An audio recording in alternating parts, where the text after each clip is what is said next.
Good morning, everyone. Good morning. Here we are, back again. We have to recognize the most important commodity that there is time. It just is finite, and it should not be underutilized or wasted. And here we are, Congress having only 7 legislative days to act to fully protect the full faith and credit of the United States of America. We have to act by November 3rd in order to prevent the risk of a default. A default would shatter America's retirement savings, send interest rates soaring for mortgages, student loans, credit cards, car payments. As we saw in 2001, even the discussion of not honoring the full faith and credit, not lifting the debt ceiling, lowered our credit rating. As it turned out, it didn't happen, but just the discussion lowered our credit rating, which, of course, has a very negative impact on our economy. As we've talked here about the calendar, the timetable, our timetable for progress, their calendar of chaos. Here we are. When I say 7 days until the full faith and credit of the United States expires, it's only a matter of hours before we have to act in the House.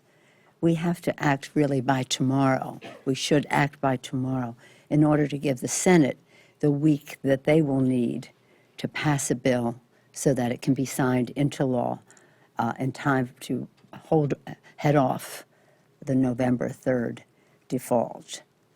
So this calendar of chaos that the Republicans have here is really coming down to hours, days, weeks, not even months before we have to act. As you all know, the transportation bill has to be done by October 29th. The short-term bill that we passed expires on October 29th, a matter of days. The full faith and credit expires on November 3rd, but we're only hours away from when we in the House should act. The December 11th, we have to pass an omnibus bill to keep government open. That's the big package that's going to take a good deal of cooperation, debate, decision-making. By January, the Medicare Part B increases will go into effect unless Congress acts. We've been talking about this for a while. We've been calling upon our Republican colleagues to act upon this. There are a number of solutions out there that we should debate, and we can do this quickly because we have all been aware of this issue since July when the notice was sent out that these increases would take place, and they can be avoided with legislative action. We're really long overdue on reauthorizing the 9/11 health workers and compensation, health and compensation benefits for 9/11 workers. We owe that. There shouldn't be any question how deeply moving all the words were of members when they came to speak about 9/11 and how brave the people were who went in there, sacrificed their lives in safety to help others. And then how soon we forget that we need these health benefits and this compensation. So let's get that done as soon as possible. As you know, the Ex-Im Bank is long overdue.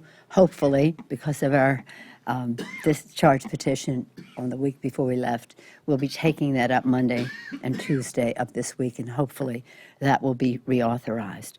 We have important work to do, and I've just named some of the issues there's a very short fuse that we could have acted upon, that we should act upon, that we must. Instead, as we gather here, Secretary Hillary Clinton is testifying before the Select Committee on Benghazi. Republican intent is clear. As Leader McCarthy boasted, the Select Committee is nothing but Republicans using millions of taxpayer dollars to smear Hillary Clinton.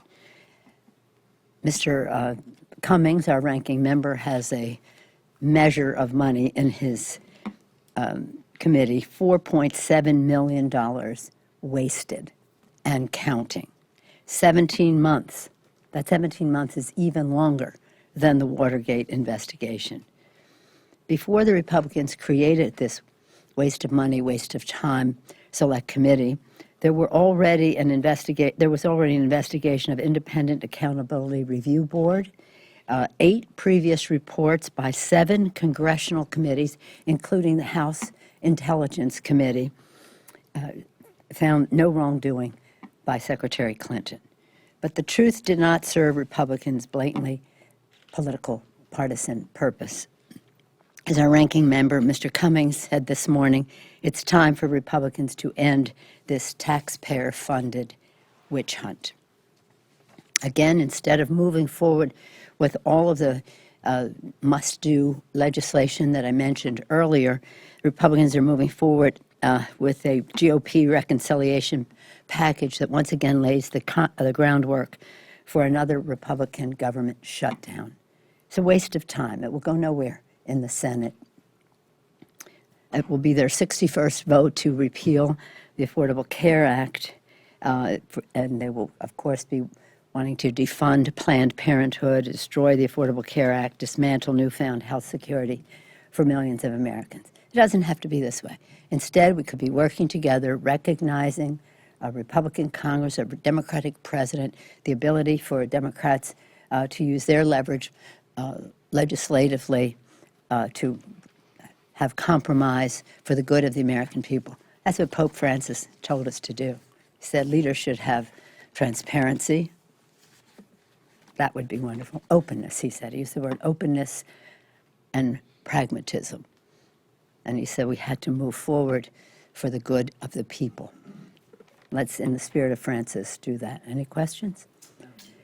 The Treasury, good morning. The Treasury Department this morning announced it was canceling its November 2nd auction, which is usually a pretty bad sign about raising the debt ceiling. What signal does that send to you? You talked about we need to do this in a matter of hours, but tell us just how dire that is in your mind. Well, it is pretty dire. We did hear from the Secretary of the Treasury this morning in that regard. It is dire. It is for the American people to understand how dire it is. They have to know what it means to them in their lives, and I went through some of that earlier. The other consequences of all of this is if we were to come down to the last dollars in our account, we would have to choose. There would have to be, not everything can be paid for. And, you know, people say, well, you have to pay principal and interest first. Well, that's paying off Wall Street and our foreign creditors. But we're more interested in our veterans, our seniors. We're more interested in what this means to people. But it's very hard to make those decisions as quickly as you need to. It's better just to lift that ceiling.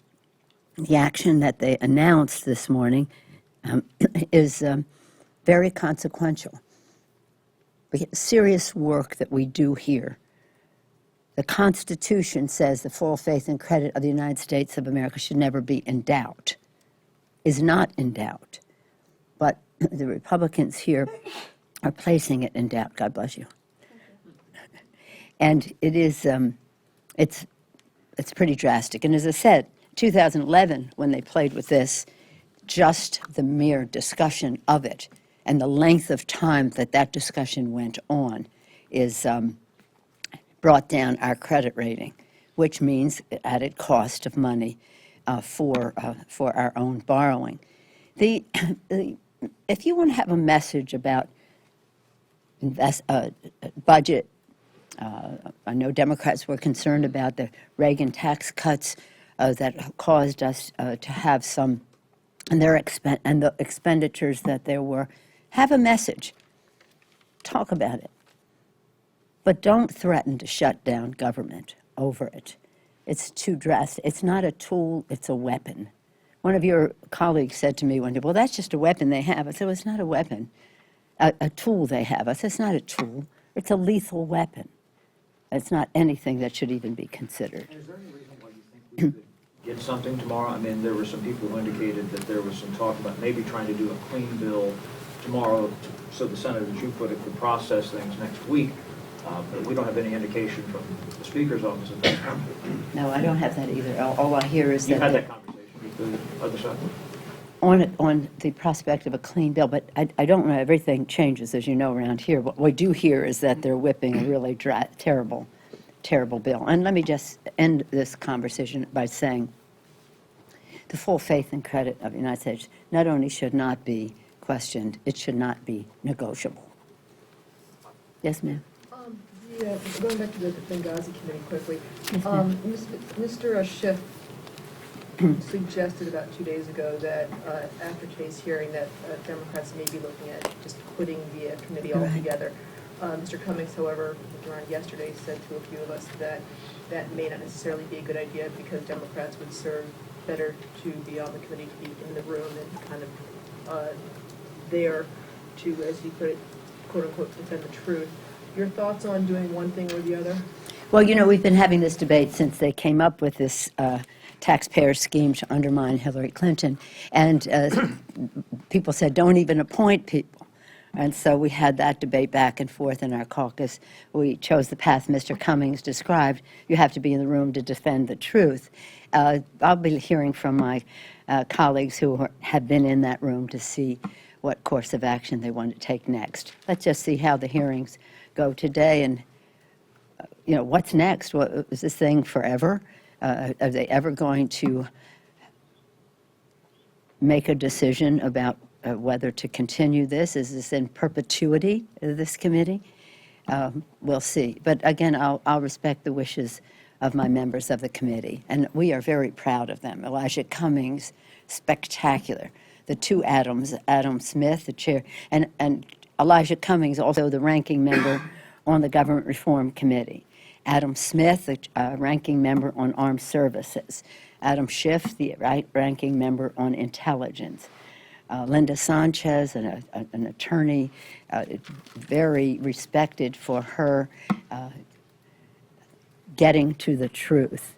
And of course, we're very proud also of Tammy Duckworth and her service to our country and the experience that she brings of people in harm's way to look out, who are looking out for the benefit of our country. So I'll respect their judgment, and we'll talk about this when this is over. But again, it's an ongoing conversation since they announced this committee. Yes, sir. Leader Pelosi, question on a different topic. There's been a record number of at least 21 murders of transgender people throughout the country. The latest was a woman of color, Zella Ziona, who was shot to death in your native Baltimore last week.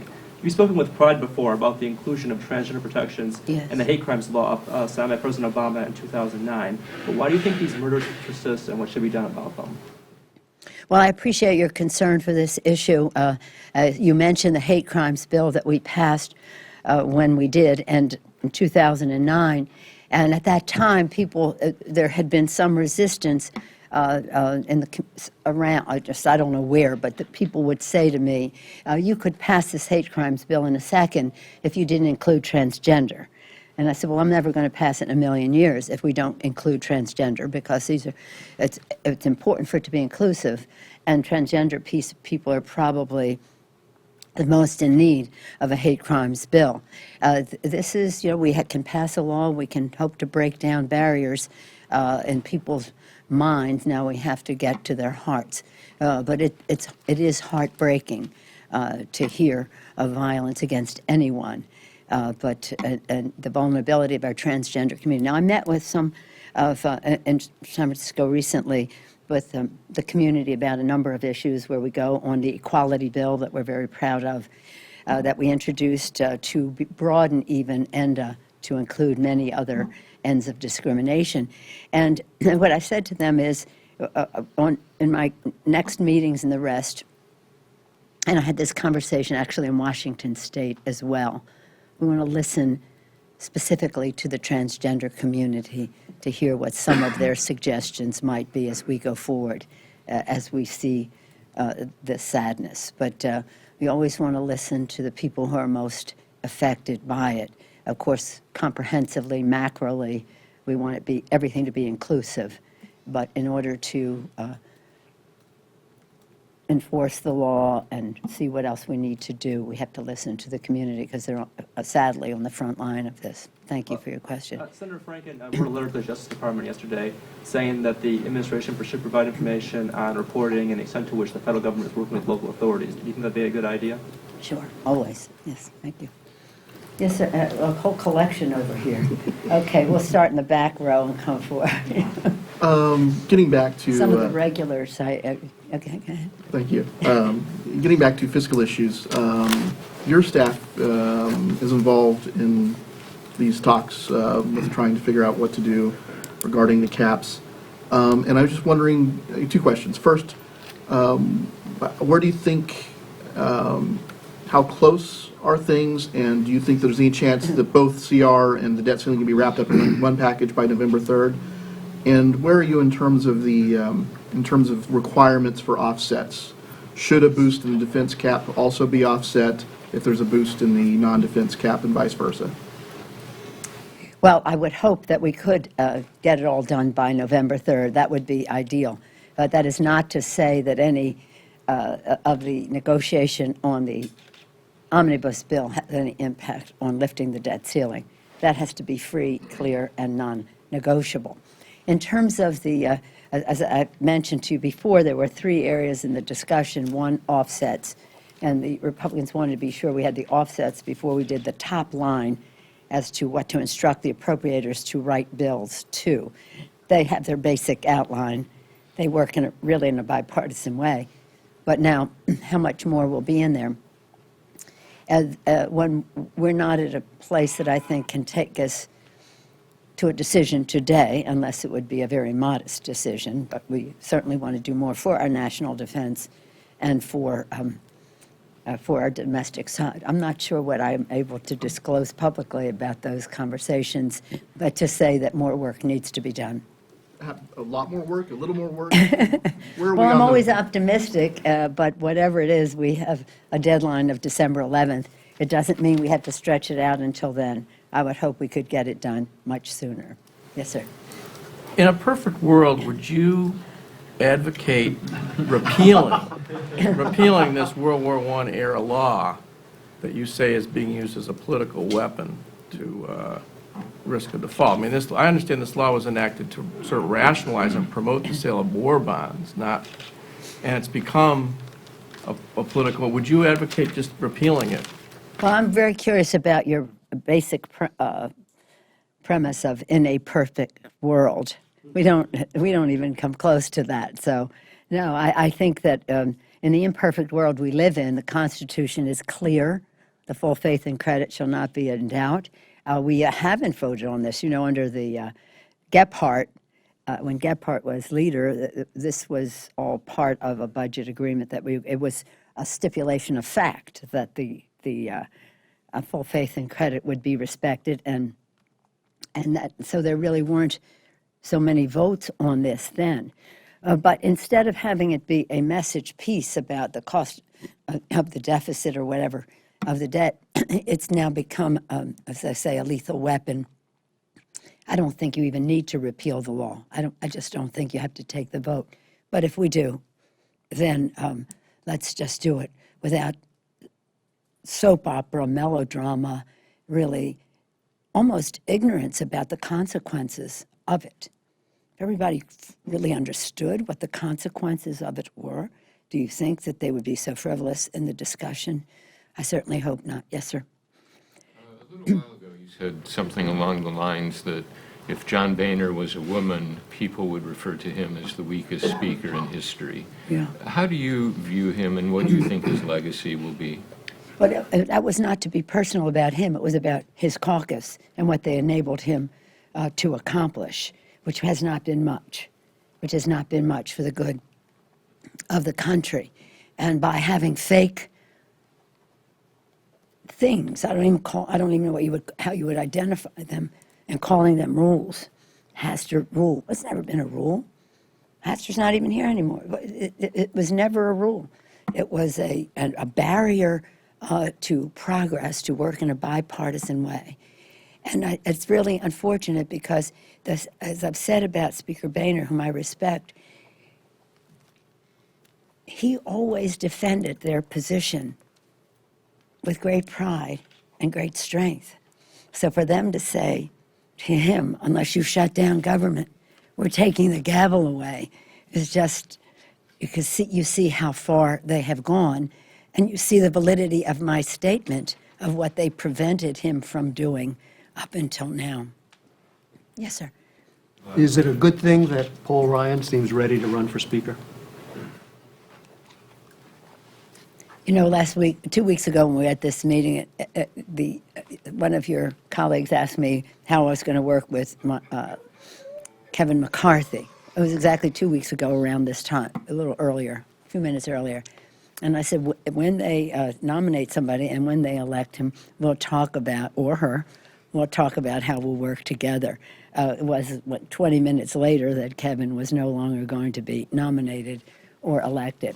It looks pretty much as if, although it did then, you all were surprised, I wasn't, but I was surprised when Speaker Boehner stepped aside.